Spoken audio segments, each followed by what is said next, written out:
بسم اللہ الرحمن الرحیم۔ Afaq new Iqbal series students resource pack keep learning at home, معاشرتی علوم جماعت چہارم، ایکیڈیمک پلانر یونٹ 2۔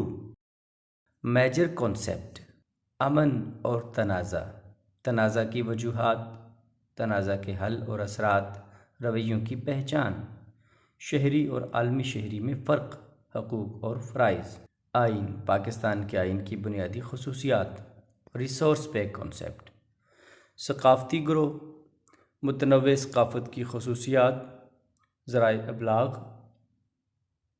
امن اور تنازع، تنازع کی وجوہات، تنازع کے حل اور اثرات، شہری اور عالمی شہری میں فرق، حقوق اور فرائض۔ پیارے بچوں، آئیے ہم چلتے ہیں ورک شیٹ امن اور تنازع۔ اس ورک شیٹ میں دی گئی تصویر کو دیکھتے ہوئے تنازع کی وجوہات اور حل کے طریقے لکھیں۔ پیارے بچوں، تصویر آپ کے سامنے ہے۔ اس تصویر میں جو مسئلہ ہے کہ دونوں آپس میں لڑ رہے ہیں اور بھالو کو چھیننے کی کوشش کر رہے ہیں۔ وجوہات میں چونکہ دونوں بھالو حاصل کرنے کی کوشش میں ہیں، ایک دوسرے سے چھیننا چاہتے ہیں اور دونوں ایک دوسرے کو نہیں دینا چاہتے، اور نتیجے کے طور پر ان کے ہاں کھینچا تانی، لڑائی یعنی تنازع پیدا ہو چکا ہے۔ آپ اس تنازع کو کس طرح ختم کر کے امن قائم کریں گے؟ تو پیارے بچوں، یقیناً اس تنازع کو ایسے ختم کیا جا سکتا ہے کہ دونوں کو بتایا جائے لڑائی کرنا بری بات ہے، اور بھالو کے ساتھ دونوں کھیلیں۔ کچھ دیر کے لیے ایک بھالو رکھ سکتا ہے اور کچھ دیر کے لیے دوسرا بھی اس کے ساتھ کھیل سکتا ہے۔ یوں ان کی لڑائی ختم ہو سکتی ہے اور مل جل کر کھیلا جا سکتا ہے، اور ان کو آپس میں امن سے رہنے کی اہمیت بتائی جائے۔ بہت اچھا پیارے بچوں، اب ہم چلتے ہیں اگلی ورک شیٹ پر، امن اور تنازع۔ اس ورک شیٹ میں امن کے اثرات کیا کیا ہو سکتے ہیں، چند ایک لکھیں۔ پیارے بچوں، امن کے بہت اچھے اثرات مرتب ہوتے ہیں، جن میں سے چند ایک درج ذیل ہیں۔ خوشی اور آسانی میسر ہوتی ہے، آزادی سے جینا سکھاتا ہے امن، اور امن ترقی اور خوشحالی لاتا ہے۔ اگلا سوال ہے، تنازع کے چند ایک منفی اثرات بتائیں۔ تو پیارے بچوں، جہاں امن کے بہت اچھے اثرات ہوتے ہیں، وہاں تنازع کے منفی اثرات بھی مرتب ہوتے ہیں۔ جب تنازع ہو جاتا ہے تو اس سے تناؤ اور مشکلات پیدا ہو جاتی ہیں۔ رشتوں کو کمزور کرتا ہے تنازع، اور تنازع کی وجہ سے کارکردگی بھی کمزور ہو جاتی ہے، اور اگر ملکوں کے درمیان تنازع ہو جائے تو یہ جنگ اور تباہی کا باعث بن جاتا ہے۔ اگلا سوال ہے، تنازع کے حل کے طریقوں کی ایک فہرست بنائیں۔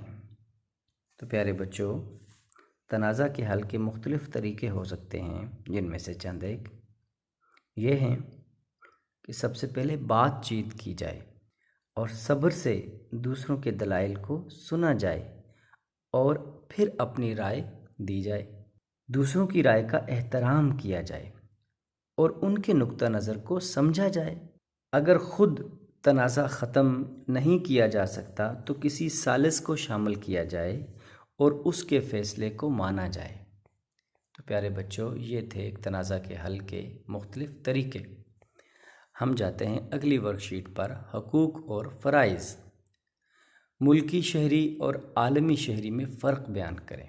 تو پیارے بچوں، آپ جانتے ہیں وہ فرد جو کسی ریاست کا باشندہ ہو اور اسے تمام سیاسی، معاشی اور معاشرتی حقوق حاصل ہوں، اور وہ اپنے فرائض بھی سر انجام دیتا ہو، وہ شہری کہلاتا ہے۔ اور عالمی شہری سے مراد وہ شہری ہے جو عالمی سطح پر دنیا میں اپنی پہچان بناتا ہے اور عالمی سطح پر اپنا بہترین کردار ادا کر کے دنیا میں مساوات، برابری اور امن کے فروغ کے لیے جد و جہد کرتا ہے۔ ایک طالب علم ہونے کی حیثیت سے آپ کے کیا حقوق اور فرائض ہیں، فہرست بنائیں۔ تو پیارے بچوں، بحیثیت طالب علم آپ کے حقوق میں چند ایک یہ ہیں کہ تعلیمی ادارہ آپ کے لیے میسر ہو، اساتذہ آپ کو پڑھائیں، تعلیم حاصل کرنے کی آپ کو اجازت ہو، جبری مشقت اور غلامی سے تحفظ دیا جائے آپ کو، اور فرائض، ایک طالب علم کے فرائض کیا ہو سکتے ہیں؟ شوق اور لگن سے تعلیم حاصل کی جائے، باقاعدگی سے سکول جایا جائے، والدین اور اساتذہ کا احترام کیا جائے، اور قانون پر عمل پیرا ہونا ایک طالب علم کے فرائض میں شامل ہے۔ پیارے بچوں، اگلی ورک شیٹ ہے ذرائع ابلاغ پروجیکٹ۔ مختلف ذرائع ابلاغ کی تصویریں جمع کریں اور ایک کتابچہ بنائیں۔ طریقہ: مختلف رنگوں کے کاغذ لیں، ان کاغذوں کو ربن کی مدد سے ایک طرف سے باندھ دیں اور ایک کتابچے کی شکل میں ترتیب دیں۔ کتابچے کو 2 حصوں میں تقسیم کریں۔ اس کے پہلے حصے پر سرخی دیں، زمانہ قدیم کے ذرائع ابلاغ۔ اس کے دوسرے حصے پر سرخی دیں، دور جدید کے ذرائع ابلاغ۔ اب اس کے صفحات پر مختلف ذرائع ابلاغ کے نام لکھیں اور ان کی تصویریں لگائیں۔ یوں آپ کا ذرائع ابلاغ کا بہترین پروجیکٹ مکمل ہو جائے گا۔